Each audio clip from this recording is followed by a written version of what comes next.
Right, okay. I am not saying in this video that wrestlers have stolen their gimmicks from video games. What I am saying, however, is that if you look a wee bit closer at some, then you have to admit that there are some startling similarities. That's not necessarily a bad thing either. We all need to take inspiration from somewhere, and if you want to delve into the giant pond that is the gaming industry, then why not? Better than, say, using actual jobs to shape your talent pool. When you do that, we get Duke the Dumpster Drozy, or IRS. Well, they're saying that. I love IRS. I'm Simon from What Culture, and this is 8 wrestlers whose gimmicks were ripped off from video games. Number 8, Suicide/Manic in TNA. This one is super weird. Before Suicide was a wrestler in TNA, he debuted in Midway Games' TNA Impact. So he was deliberately made for the digital world, and then someone at Total Nonstop Action went, why not make him a real boy? Like he's Pinocchio, which is why at Final Resolution 2008, Suicide did make his real life debut by attacking the Motor City Machine Guns. What the logic behind this was is anyone's guess, although I imagine everyone thought it would help sell more copies of the game, but there's no denying the gimmick was ripped off, because it was absolutely ripped off. It couldn't be more of a rip-off if you tried. Amazingly, Suicide was around for ages as well and won the X Division Championship of all things. Then he was renamed Manic to try and stretch him out a little further. I think we're allowed to say it worked. It certainly wasn't a flop.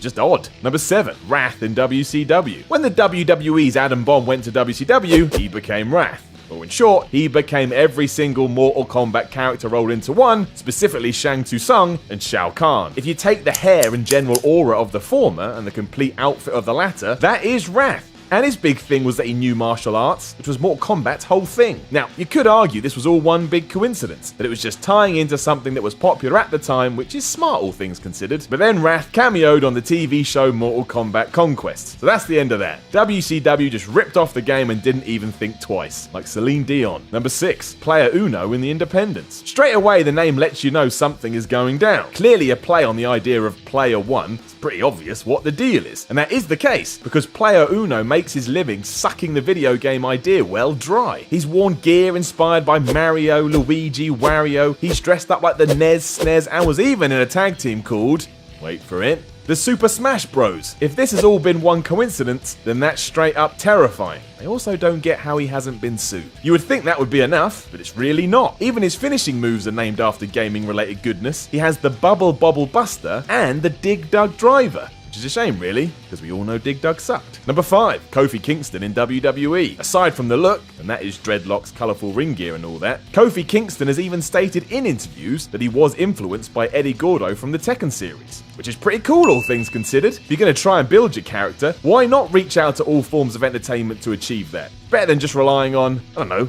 Lord of the Rings. Who are you going to be? Gandalf? The two even share moves, which is almost surreal. Kingston's Trouble in Paradise and SOS can both be seen in Tekken, so in many ways, Kofi is the real-life Gordo, which must be a thrill for fans of the series, or maybe they're just well mad at him. Either way, I like it. Number 4, Vladimir Kozlov in WWE. Right, naturally, before Vladimir Kozlov came along, the idea of a big Russian dude was quite common within the world of wrestling. That was true within the video game realm too, only in reverse, because Street Fighter's Zangief was inspired by an actual wrestler with the same name. So essentially, both worlds are just sharing with each other at this point, but there are similarities. Kozlov rose through the ranks quickly to earn himself a title shot, had a slow, methodical style much like Capcom's fighter, and the two shared a love for Sambo martial arts. It may be sheer luck that there's a crossover here, but I would imagine someone in WWE thought it would be a good idea to try and replicate the concept. Shame it didn't work, mind. Before long, Kozlov was a joke, which, to be fair, also happened to Zangief in the Street Fighter movie. Wonders never cease. Number 3, Mortis in WCW.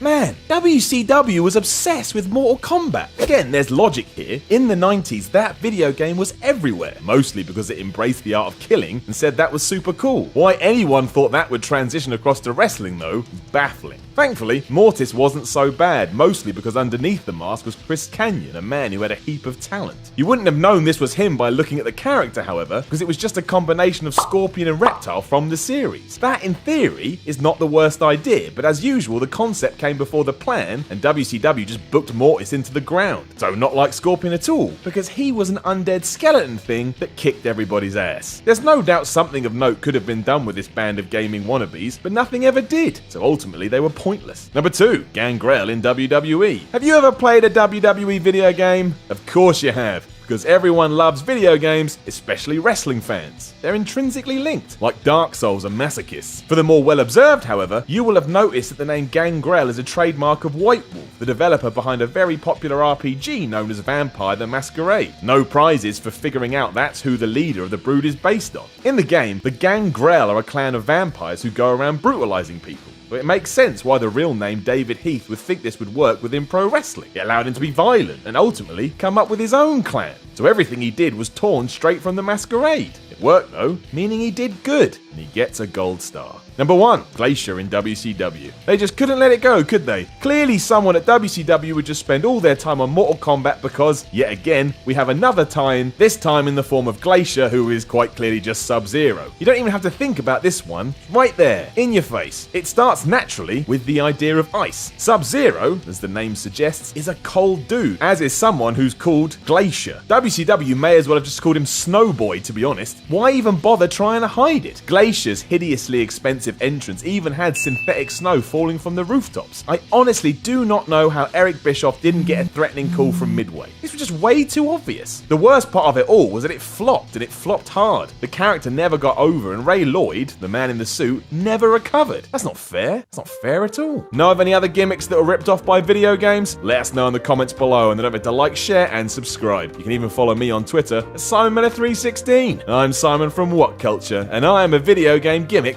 that was ripped off. That didn't make any sense.